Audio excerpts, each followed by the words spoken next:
Good evening. This is Kay Aubrey Shemaine, and you've reached the weekly Always Shine Your Light Equine Energy Point Education Series webinars.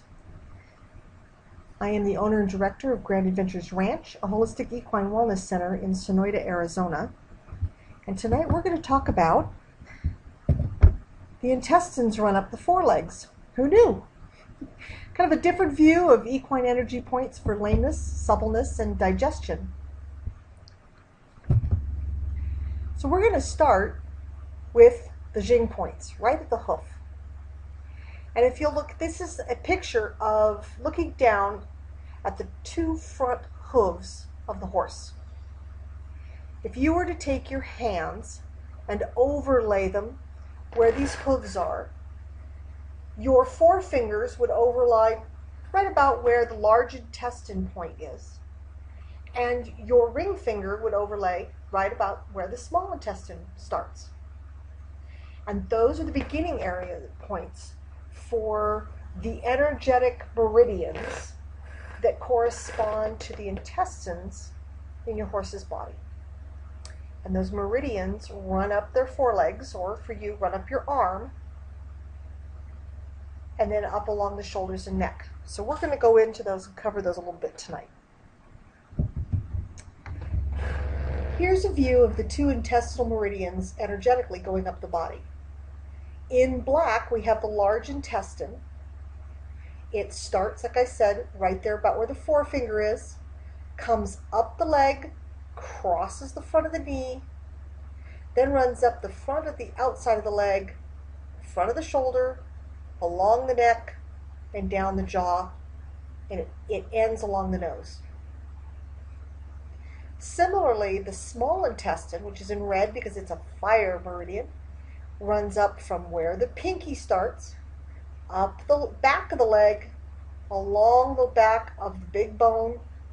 It tucks in there behind the elbow real quick, comes back out, runs up the shoulder and across the neck, and it ends right below the knee. So they both run from the hoof to the face. The large intestine meridian, as you can see, that flow, as we were saying, runs up the body. This is considered a yang meridian. Everything in energy has an equal and opposite, yin and yang, female and male. Yang is more external in the body. So the sister of the large intestine is the lung. It's more inside the body. Large intestine is more toward the outside. It's the yang. It's considered a metal element in that the large intestine is part of the strongest part of your immune system, the metal defense shield of the body. So it's a metal element. Its optimal time of energy flow is about 5 to 7 in the morning. And the functions, of course, of the large intestine as we know it: receiving food and water, reabsorbing fluids, so controlling the hydration of the body, controlling the skin, which is very tied to hydration. The more dehydrated we are, the more it affects the skin, and balancing qi and blood. Again, balancing the amount of fluid coming into the body and traveling through the body. We have two kinds of issues related to every meridian. We have functional issues, and then we have issues for which parts of the body that meridian travels over. So we're going to look at the functional ones first. Obviously, the large intestine is tied to respiratory conditions. I shouldn't say obviously. Its sister is the lung. Lung and large intestine, they control breathing, they control water balance, so heaves, coughing, excess mucus tied to water balance in the body, sensitivity to climate, excess sweating, or even not enough sweating, anhidrosis, skin problems, constipation, and diarrhea. Those are what we most think of when we think of the large intestine.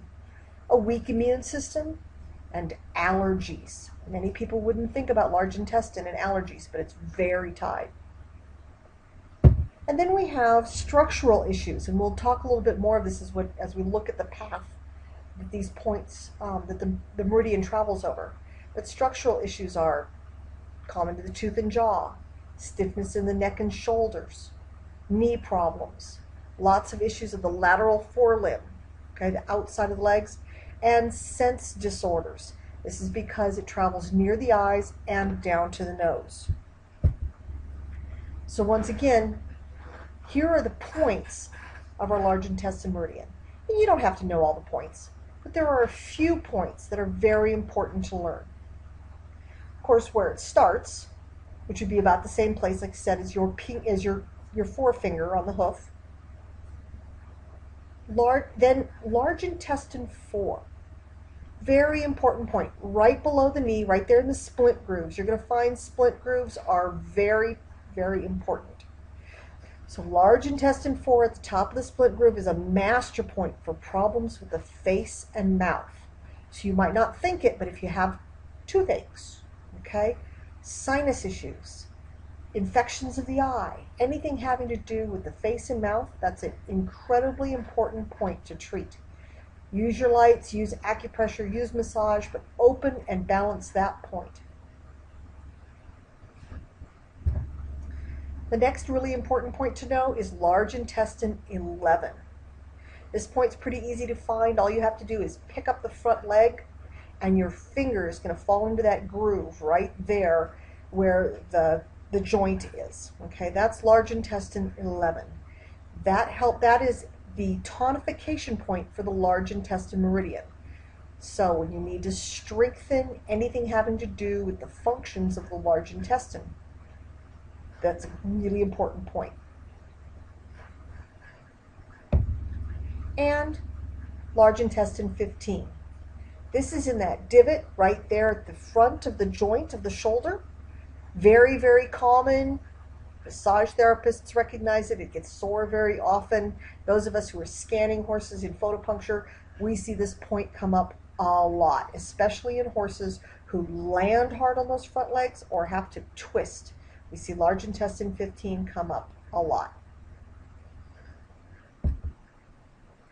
And the other one that you should probably know is the association point for the large intestine, which is the point on the bladder meridian that corresponds to it, and it tucks right in there behind the hip.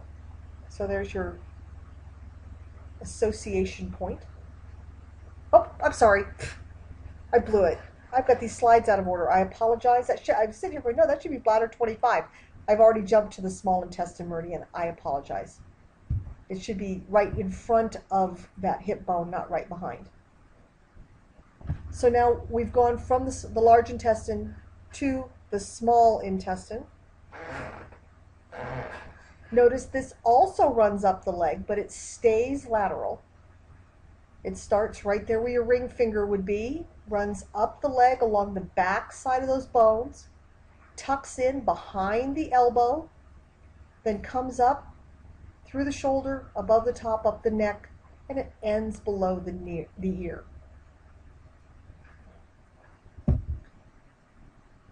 Optimal energy flow for the small intestine is 1 to 3 p.m. It would be also optimum time for the body to receive nutrient. If you're trying to help a horse that is very, very deficient in nutrient, the absolute optimum time for function in the small intestine is 1 to 3. That doesn't mean you don't feed him any other time. It's just optimal. So the functions of the small intestine, obviously receiving and transforming nutrients by absorbing food and drink, separating healthy nutrients from waste products before they move on to the liver, regulating the function of the intestines, and regulating body fluids before they make it all the way down to the large intestine. Primary issues related to meridian function are digestion and absorption.